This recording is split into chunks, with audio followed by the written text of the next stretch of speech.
السلام عليكم ورحمة الله.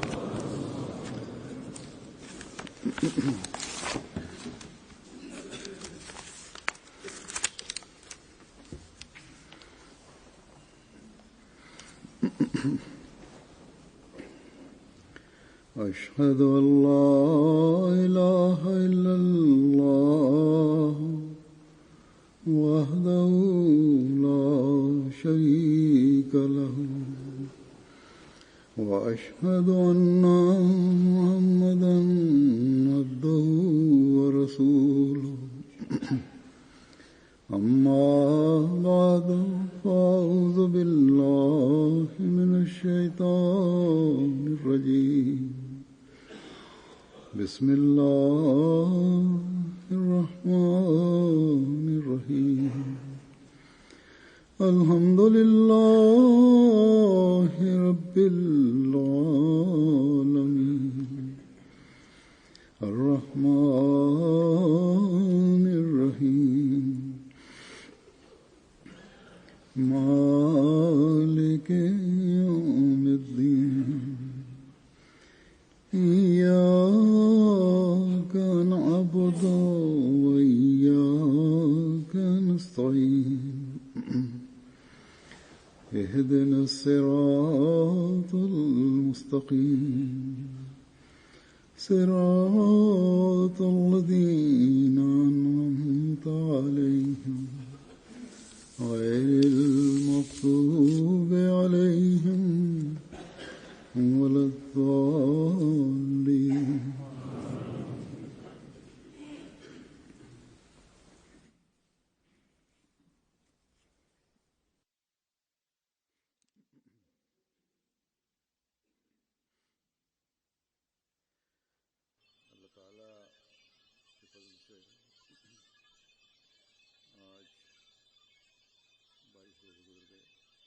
لقد مضى اليوم 22 يوما من رمضان المبارك بفضل الله سبحانه وتعالى، أو بالأحرى ينقضي اليوم 22 من رمضان الشهر الفضيل، وبذلك نمر بالعشرة الأخيرة، وبحسب أحد أقوال النبي صلى الله عليه وسلم نمر بعشرة العتق من النار بعد أن انقضت عشرتي الرحمة والمغفرة.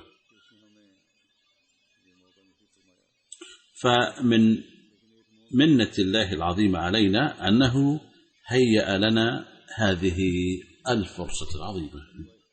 لكن الإنسان الذي يؤمن بالله ويسعى للفوز بتقواه وقلبه عامر بخشيته لا يمكن أن يكتفي بفرحة الفوز بهذه الأيام أو العشرات التي هيأها الله ويظن أنها تسببت في نجاته.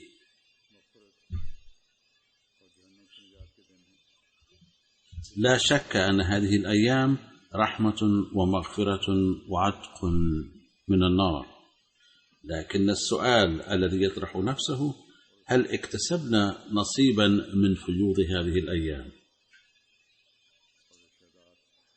إن أوامر الله ورسوله لا تكون غير مشروطة، بل هي مشروطة طبعا، وكذلك هناك شروط لنيل الفيض من رحمة هذه الأيام، وهناك شروط لنيل نصيب من مغفرة الله عز وجل، كما لا بد من التمسك بشروط للعتق من النار أيضا.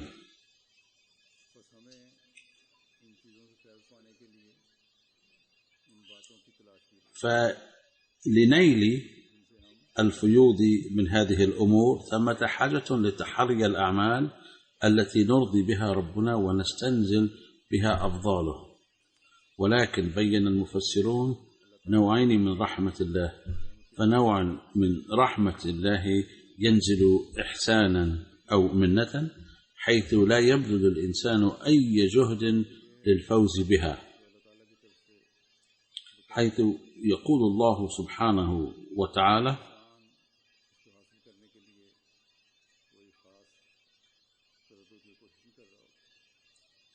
وفي هذه الظروف الإنسان لا يبذل أي جهد للفوز بها. ومثال على ذلك يقول الله سبحانه وتعالى: رحمتي وسعت كل شيء، أي أن رحمتي تحيط بكل شيء.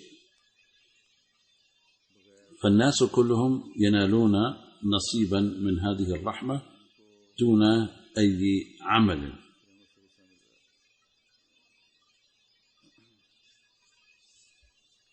يقول سيدنا المسيح الموعود عليه السلام عن ذلك: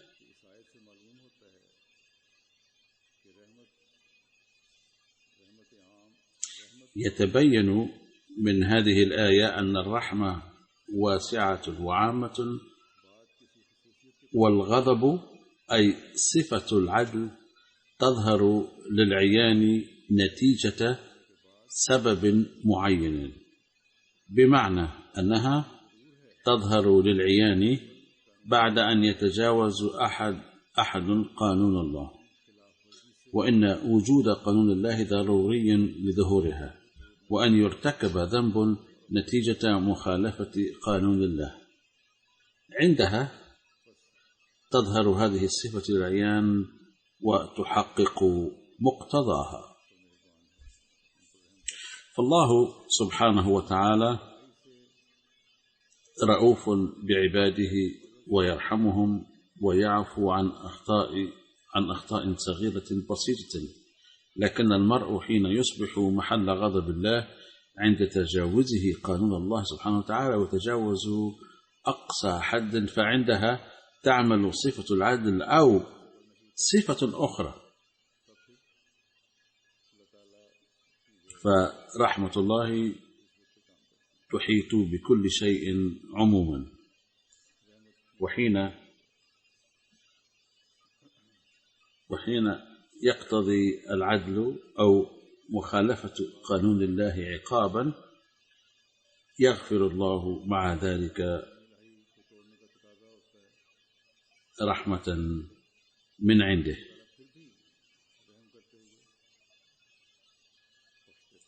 ويجب التذكر أن هذه الكيفية لا تجدر بالمؤمنين الحقيقيين، فإن مقامهم أرفع من ذلك بكثير.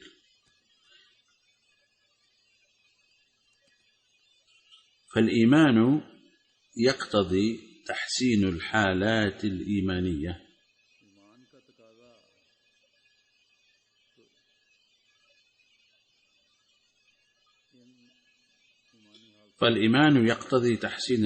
الإيمانية، وبذل المساعي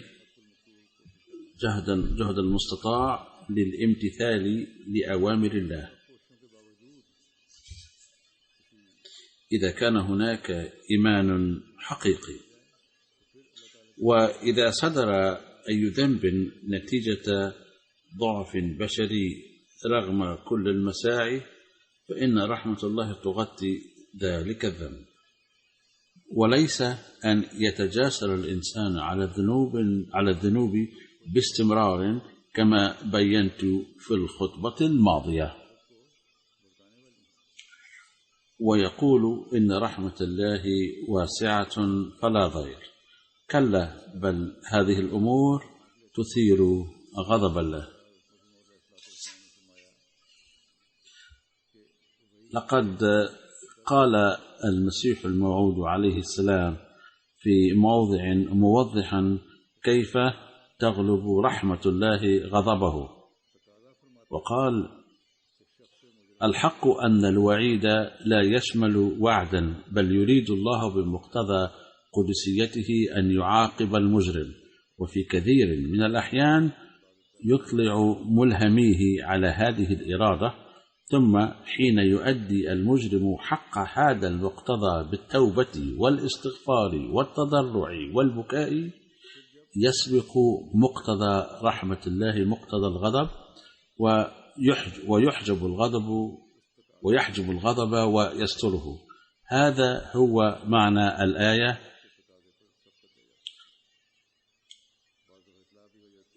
معنى الآية التي يقول فيها سبحانه وتعالى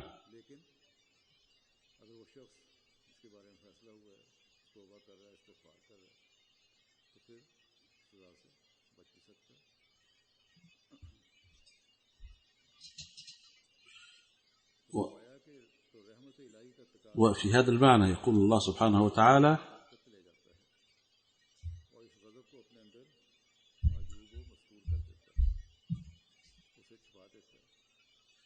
عذابي أصيب به من أشاء ورحمتي وسعت كل شيء، أي رحمتي سبقت غضبي.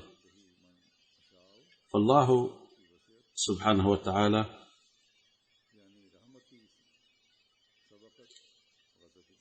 سبحانه وتعالى يغفر للمجرمين أيضا إثر التوبة والاستغفار، أي الذين يتمادون كثيرا ويكون العقاب مقدرا لهم، فهو سبحانه وتعالى يغفر لهم أيضا.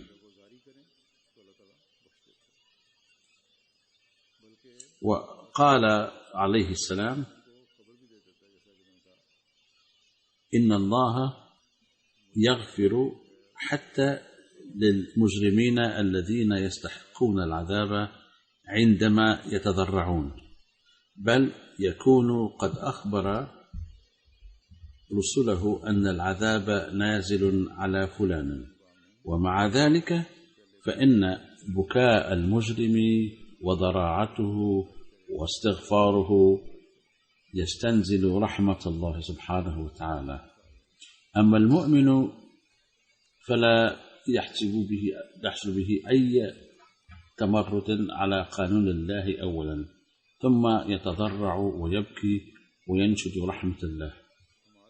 فعن المؤمنين هناك مثال آخر، والنوع الثاني للرحمة مشروطة بأعمال، وإن الصالحين والمتقين قد وعدوا بها، كما قال الله سبحانه وتعالى: إن رحمة الله قريب من المحسنين.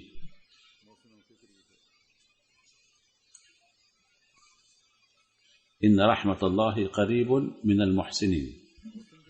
فالمحسن من يحسن إلى الآخرين ويتحلى بالتقوى ويتزود بالعلم وينجز الأعمال التي أمرنا الله بها بحسب جميع شروطها.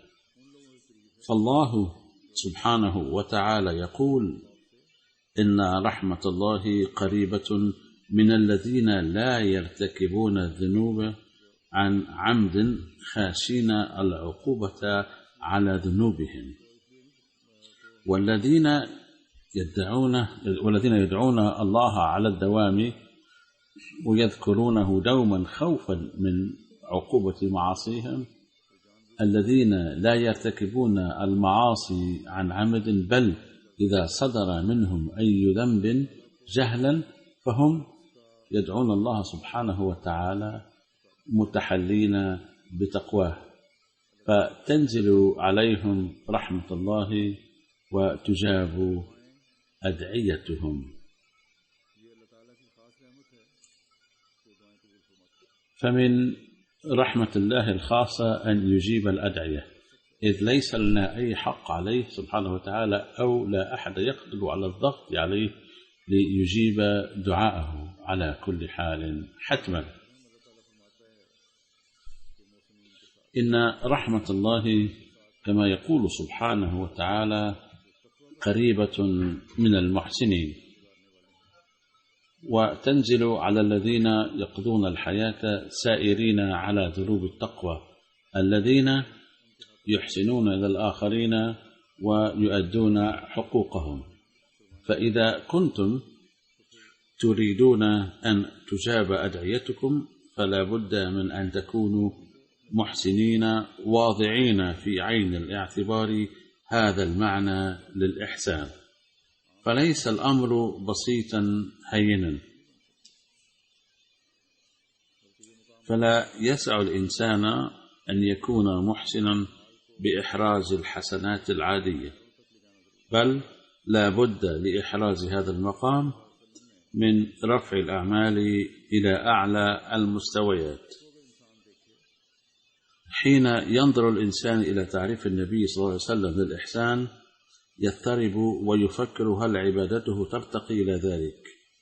فهل ينطبق تعريف النبي صلى الله عليه وسلم على جميع الأعمال التي ننجزها؟ فقال النبي صلى الله عليه وآله وسلم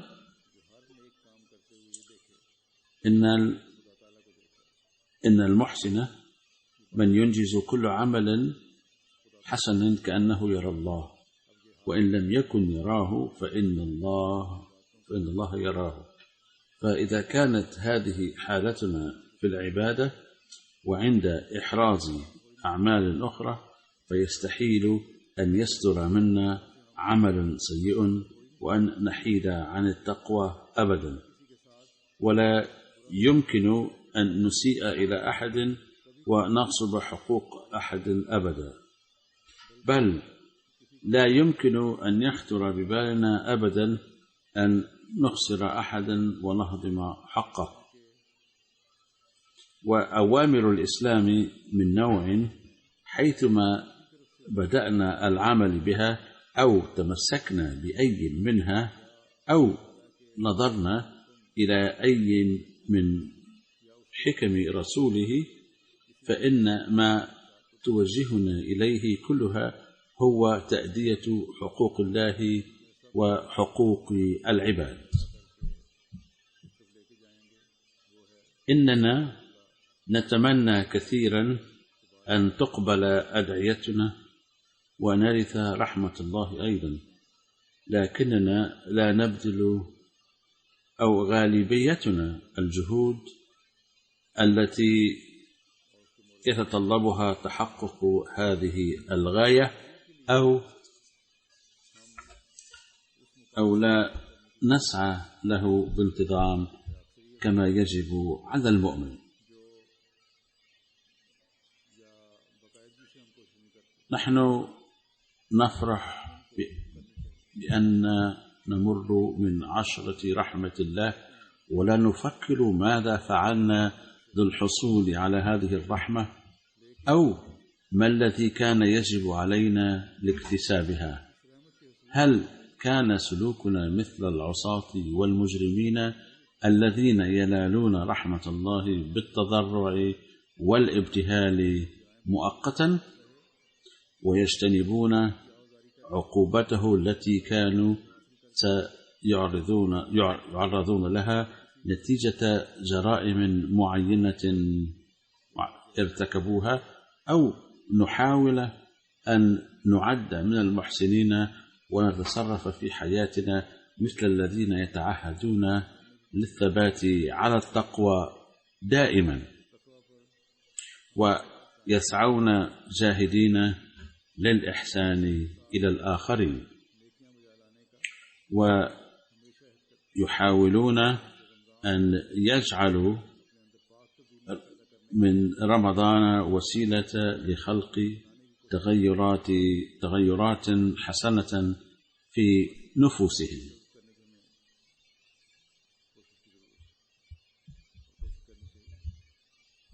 فنحن بحاجة إلى جذب رحمة الله، ويجب أن نسعى لذلك دائما وباستمرار، وألا نفعل ذلك مؤقتا فقط بغية تحاشي العقوبة ثم نعود إلى سابق عهدنا.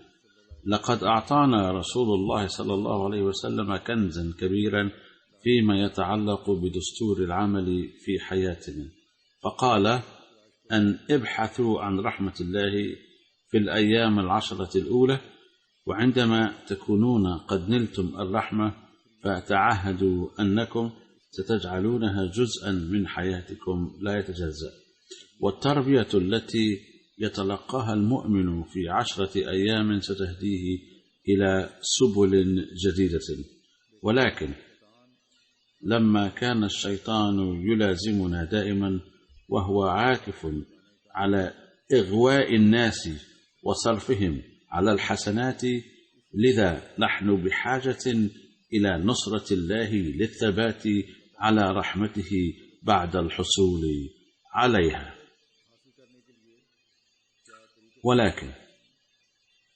ولكن ما هو السبيل الذي يجب علينا سلوكه لنيل نصرة الله في هذا المجال؟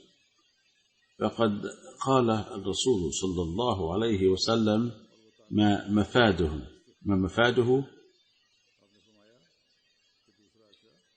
أن عليكم أن تطالبوا أو تطلبوا القوة والقدرة من الله في 10 الأيام التالية حتى تأخذ أعمالك صبغة دائمة، وتلك القدرة والقوة هي الاستغفار. فقال صلى الله عليه وسلم: من 10 الثانية هي 10 المغفرة، بمعنى أن الذين يتضرعون ويبتهلون أمام الله تعالى يغفر الله ذنوبهم ويغطيهم برداء مغفرته وينزل عليهم رحمته وفضله.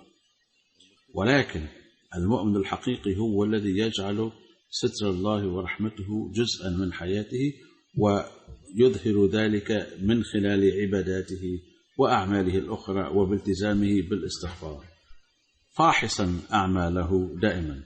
وإذا التزمنا بذلك سوف تشملنا رحمة الله وتفتح علينا أبواب رحمته باستمرار، وبالنتيجة يوفقنا الله تعالى للالتزام بالحسنات. ما حقيقة المغفرة للمؤمنين؟ وما هي الأساليب التي يجب عليه أن يختاروها لهذا الغرض؟ وكيف يجب أن يستغفروا ربهم؟ يقول المسيح الموعود عليه السلام بهذا الشأن: المعنى الأصلي والحقيقي للاستغفار هو التماس المرء من الله أن لا يظهر ضعفه البشري للعيان، وأن يستند الله فطرته وأن يسند الله فطرته بقوة ويحيطها بدائرة حمايته ونصرته. كلمة الاستغفار مشتقات من مصدر غفر وتعنى الستر، فمعناها أن يغفر الله تعالى بقدرته ضعف المستغفر الفطري. ولكن المعنى الحقيقي والصحيح هو أن ينقذ الله تعالى بقوة ألوهيته للمستغفر من ضعفه الفطري، ويقويه بقوته ويهبه علما من علمه ونورا من نوره، لأن الله تعالى لم يتخلى عن الإنسان بعد خلقه، بل كما هو خالق الإنسان وخالق كافة قواه الداخلية والخارجية، كذلك هو قيوم للإنسان أيضا، أي يقيم بسنده الخاص جل ما خلقه. فلما كان اسم الله القيوم أيضا أن قيوم المخلوقات بسنده الخاص، وولد الإنسان نتيجة خالقية الله سبحانه وتعالى، فعليه أن يحمي ملامح خلقه من الفساد بواسطة قيوميته سبحانه وتعالى.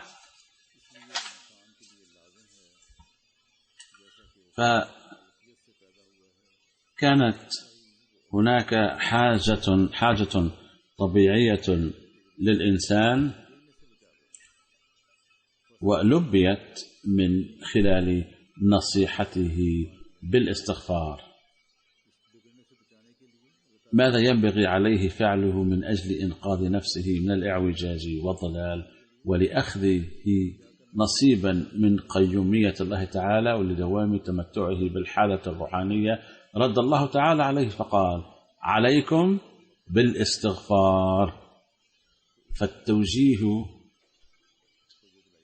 إلى نيل المغفرة إنما هو تنبيه إلى التحلي بالروح المذكورة، وهي أن تلتزموا بالاستغفار واطلبوا المغفرة من الله تعالى إن كنتم تريدون أن تنالوا نصيبا دائما من رحمته. إن الله تعالى يكون رحيما بوجه خاص في هذه الأيام، فتجري فيوض رحمته على عباده على نوعين: أحدهما فيض عام ينال الجميع منه نصيبا سواء كان مؤمنا أم غير مؤمنا، وثانيهما فيض خاص وهو يخص المحسنين، فندعو الله تعالى أن نكون ممن ينالون حظا من هذا الفيض. وعلى المؤمن أن يسعى لاكتساب القوة للأعمال الحسنة من أجل الاستفاضة بفيض يخص المحسنين، كما عليه أن يحظى بنور من نور الله تعالى من خلال ملازمته الاستغفار، وينال قوة من قوته عز وجل، وذلك حتى لا يتيها في الظلمات جزءا حتى لا يتيها في الظلمات جراء حرمانه من نور الله تعالى، أو يقع في حضن الشيطان بعدم استفاضته بقوة الله تعالى، وذلك لأن هجمات الشيطان تكون قوية وشديدة إن لم ترافق الإنسان قوة الله تعالى التي تغطيه وتحيط به. لأجل ذلك فإن الاستغفار ضروري جدا ليتقوى الإنسان بقوة الله تعالى ويتجنب هجمات الشيطان.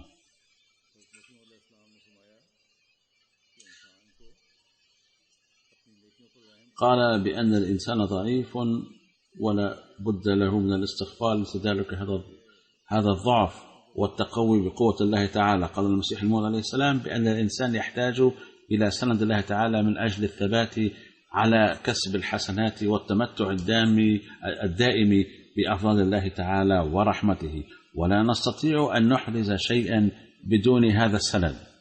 والله تعالى قد سمى نفسه قيوما، وبذلك نبهنا إلى صفته هذه أننا بحاجة إلى أن نستند إليه من أجل الدوام على الحسنات وأخذ نصيب دائم من رحمته ومغفرته.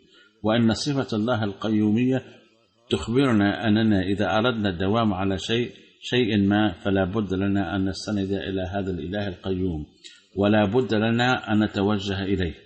يوصينا الله تعالى بأن لا نعرض عن هذا السند الذي هو سند دائم. إن الله قائم ودائم، فإنه يقوم بذاته ويقيم الآخرين أيضا، وإنه سند قوي. فينبغي أن نفهم أن العشرة الثانية لا تعني أن نقوم بها فحسب بالاستغفار قدر استطاعتنا، وبذلك نكون قد حققنا المقصود. بل نبه النبي صلى الله عليه وسلم إلى هذه النقطة، وهي أنه بحلول رمضان قد اقترب الله تعالى من عباده، وبالتالي تنتبهون إلى الصيام والدعوات أكثر، ولكن عليكم أن تدخلوا في حماية الله تعالى مستغفرين إياه من أجل دوام حسناتكم وأخذ حظ دائم من رحمة الله وتغطية ضعفكم الفطري. وحاولوا أن تدوم معكم هذه الحالة. ندعو الله تعالى أن نكون قد مررنا من العشرة الثانية بهذا التفكير، طالبين مغفرة الله، لأن العشرة الثانية قد انتهت الآن، وندخل الآن في العشر الأواخر آملين أن يدفعنا النور الذي حظينا به من الله تعالى والقوة التي اكتسبناها منه إلى نيل جنات رضاه بإذنه سبحانه وتعالى.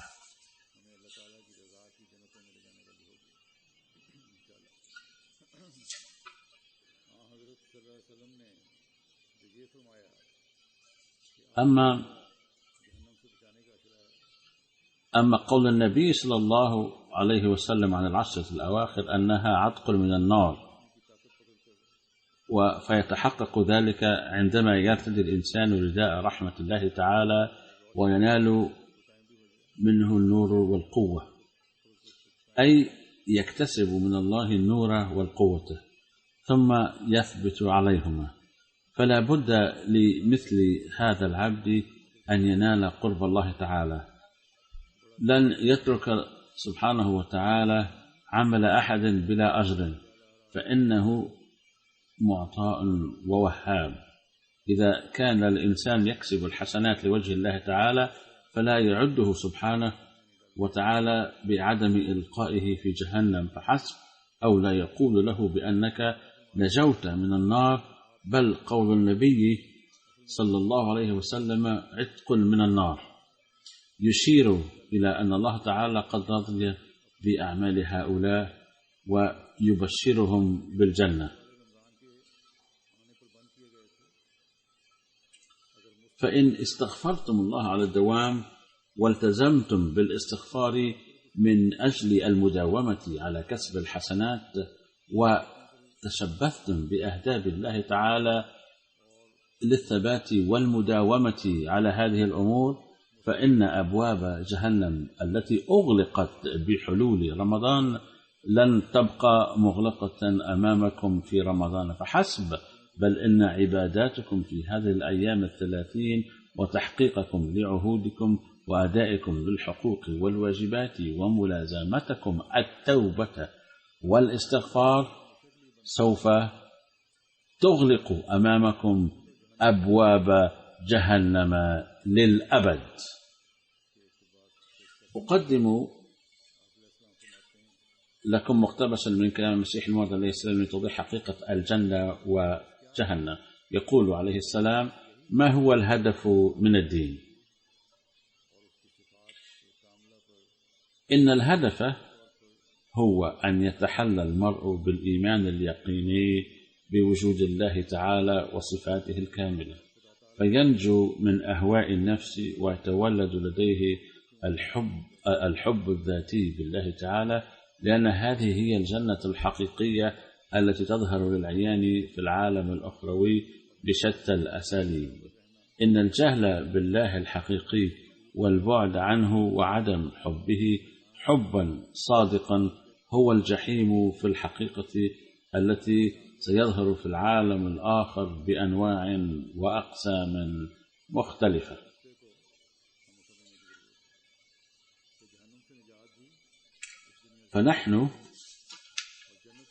فنحن بحاجة إلى أن نفهم نقطة أن النجاة من الجحيم تبدأ من هذا العالم، وتنال الجنة أيضا في هذا العالم، وسيحظى الإنسان بتأثيراتهما الواسعة النطاق بأساليب وأنواع مختلفة في العالم الأخروي.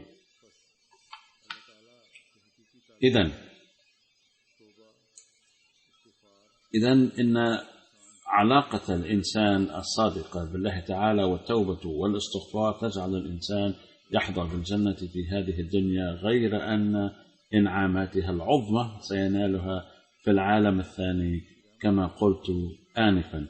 وإن عدم إنشاء المرء علاقة صادقة مع الله تعالى وعدم طلبه رحمة الله وغفرانه باستمرار بمنزلة معصية أوامره عز وجل قصدا منه، وهذا ما يؤدي إلى سخط الله تعالى.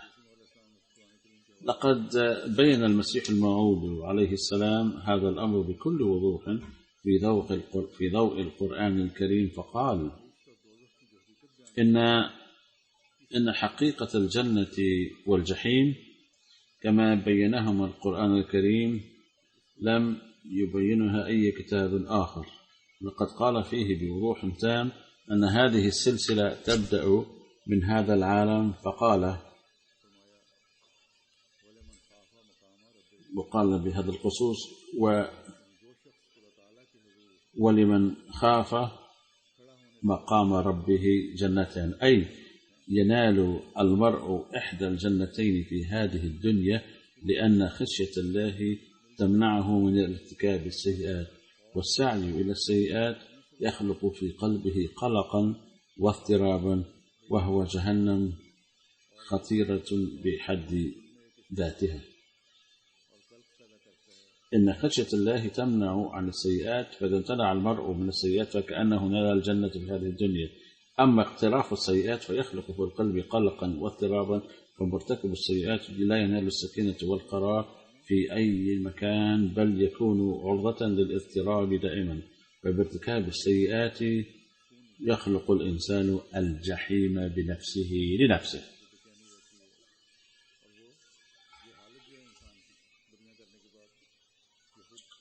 وبهذا الصدد أيضا يقول المسيح الموعود عليه السلام: ولكن الذي يخاف الله تعالى يجتنب السيئات وينجو من هذا العذاب والألم الذي ينتج عن أصل الشهوات وعبودية أهواء النفس.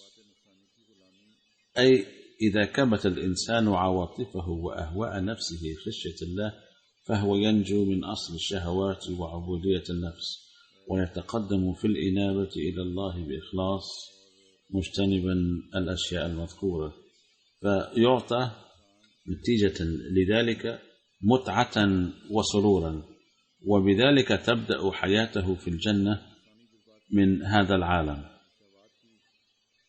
إذن فقد بين المسيح الموعود عليه السلام هنا كيف يمكن الحصول على حياة الجنة في هذه الدنيا، وكيف يمكن السعي للحصول على الجنة في العالم الآخر.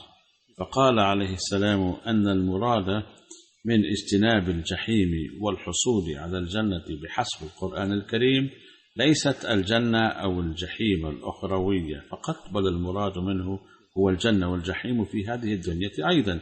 ولا يمكن للمرء اجتناب الجحيم إلا إذا خشي الله تعالى، كما ذكر من قبل أن النبي صلى الله عليه وسلم يقول بأن المحسن الحقيقي هو الذي ينتبه دائما إلى أن الله تعالى يراه. فإذا كان لديه شعور أن الله تعالى يراه فهذا الشعور يخلق الخشية في قلبه، وبالنتيجة يجتنب المرء السيئات، ومن اجتنب السيئات فقد نجا من اضطراب القلب أيضا. خذوا السارق مثلا أو غيره الذي يرتكب فعلا منكرا آخر بأي طريقة كانت، فيكون مذعورا من أنه قد يبطش به أو تشوه سمعته، فيقول المسيح الموعود عليه السلام بأن هذا الخوف يكون بمنزلة الجحيم له. فالذي يخشى الله تعالى يحظى بالجنة في هذه الدنيا وفي العالم الآخر أيضا، والذي يرتكب السيئات ويكون عرضة لشهوات النفس يجلب على نفسه جحيما في هذه الدنيا وفي العالم الآخر. فقال عليه السلام إن الإنابة إلى الله والإخلاص له هو الجنة، والبعد عنه عز وجل هو الجحيم. إذن إن منتهى الكلام للنجاة من الجحيم هو أن يعمل المرء بأوامر الله ويجعل خشيته وتقواه نصب عينيه دائما.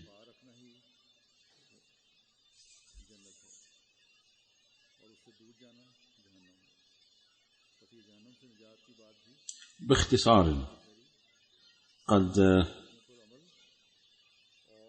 ذكر النبي صلى الله عليه وسلم في الحديث الوجيز 3 أشياء ووجه الأنظار إلى نيل رحمته سبحانه وتعالى. كذلك لفت الأنظار إلى الاستغفار للثبات عليها، فقال بأنه إذا تمكن الإنسان من ذلك كان كل عمل من أعماله ناتجا عن جعله رضا الله تعالى نصب عينيه، فينفر السيئات وتتولد لديه الرغبة في كسب الحسنات وتسري بركات رمضان في حياته بصورة دائمة، ويبعد عن الجحيم ويحظى بجنته سبحانه وتعالى في الدنيا والآخرة حائزا على رضاه عز وجل. فعلينا أن نجعل هذا الأمر في بالنا دائما وأن نفكر حسبه. لقد وجه النبي صلى الله عليه وسلم إلى أمر آخر أيضا للحصول على رضا الله تعالى في العشر الأواخر من رمضان لسلامة الإيمان دائما وللثبات على التقوى، وهو أنه صلى الله عليه وسلم بشر بليلة القدر في العشر الأواخر.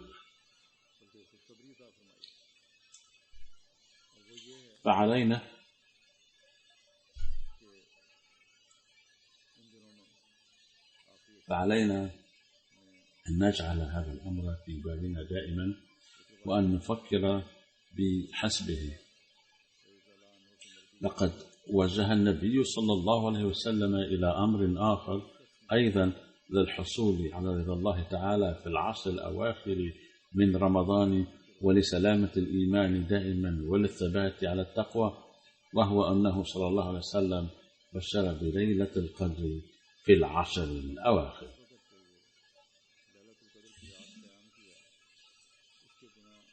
فقد ورد في رواية عن أبي هريرة رضي الله تعالى عنه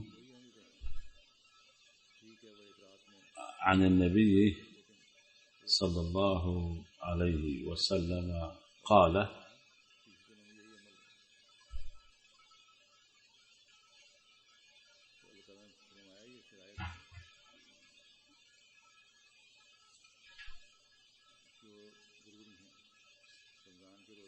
من صام رمضان إيمانا واحتسابا غفر له ما تقدم من ذنبه، ومن قام ليلة القدر إيمانا واحتسابا غفر له ما تقدم من ذنبه. صحيح البخاري كتاب صلاة التراويح. لا شك أن هناك أهمية كبيرة لليلة القدر، ولكن لصيام رمضان أيضا الأهمية نفسه. صحيح أنها ليلة تغفر فيها الذنوب، ولكن تكون أمامها أعمال سابقة أيضا، وكذلك أعمال 30 يوما لرمضان. قال الله تعالى: هذه هي الشروط الضرورية، أي صيام رمضان وليلة القدر والاستغفار للذنوب مشروطة بالإيمان والاحتساب. فإذا حصل أي تقصير في الأيام الماضية فلا بد أن يتم السعي لإزالته في هذه الأيام الأخيرة. لم يقل النبي صلى الله عليه وسلم بأن من نال ليلة القدر فقد غفرت ذنوبه، بل قال: من يقضي صيامه وليلة القدر في حالة الإيمان محاسبا نفسه فهو يستطيع أن يأمن غفران الله تعالى. إن الله تعالى وضع للمؤمن كثيرا من القيود والشروط، وحيثما وضع الله تعالى هذه الشروط جعل هنالك صلة قوية بين الإيمان والأعمال الصالحة. لذا يجب أن ننتبه كثيرا إلى مستوى إيماننا بالله أيضا، وكذلك الأعمال الصالحة. بين الله تعالى في القرآن الكريم علامات كثيرة للمؤمنين، مثلا هذه العلامات: إنما المؤمنين الذين إذا ذكر الله وجدت قلوبهم.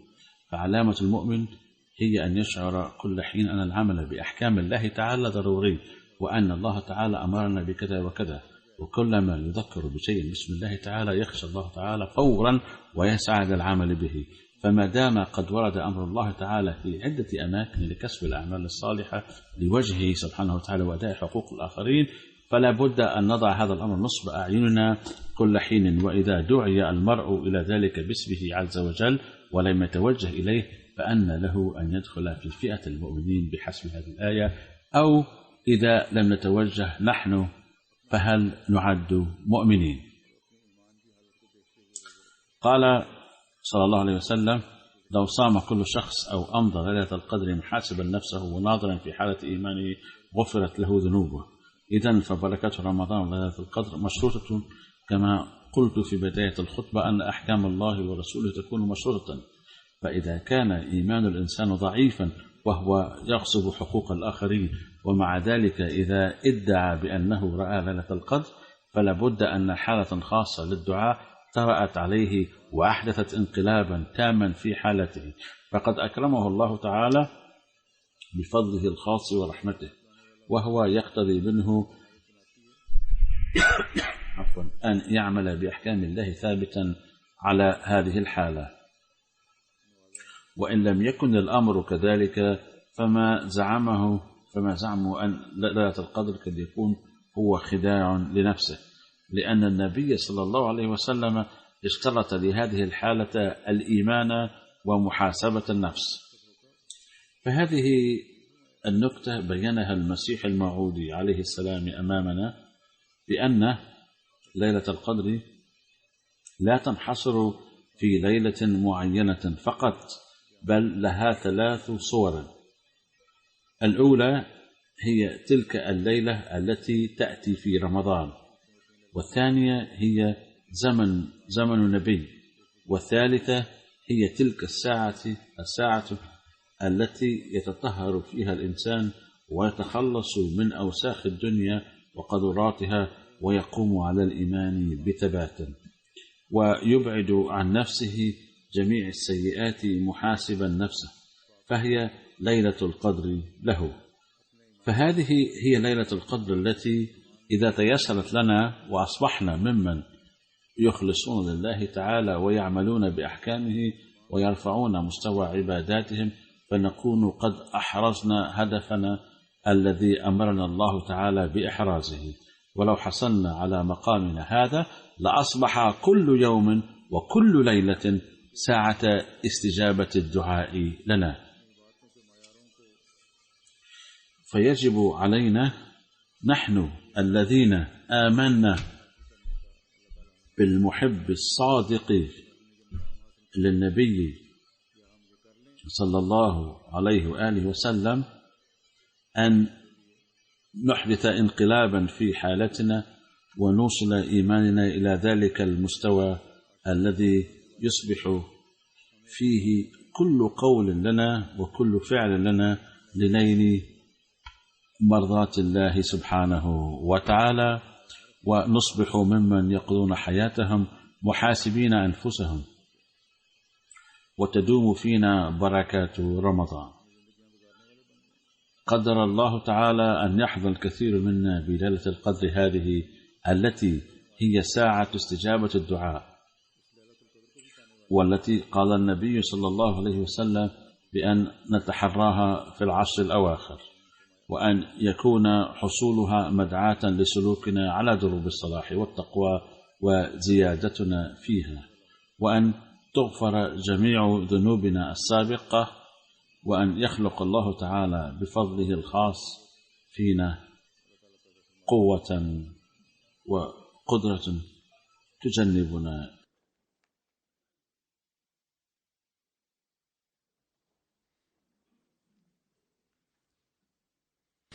الحمد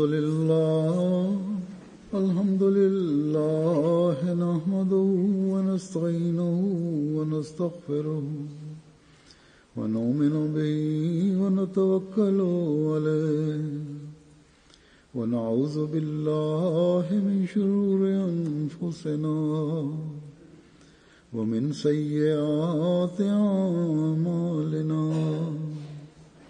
من يهده الله فلا مضل له ومن يضلل فلا هادي له، ونشهد أن لا إله إلا الله ونشهد أن محمدا عبده ورسوله. عباد الله رحمكم الله، إن الله يأمر بالعدل والإحسان وإيتاء ذي القربى وينهى عن الفحشاء والمنكر والبغي يعظكم لعلكم تذكرون. اذكروا الله يذكركم وادعوه يستجب لكم ولذكر الله أكبر.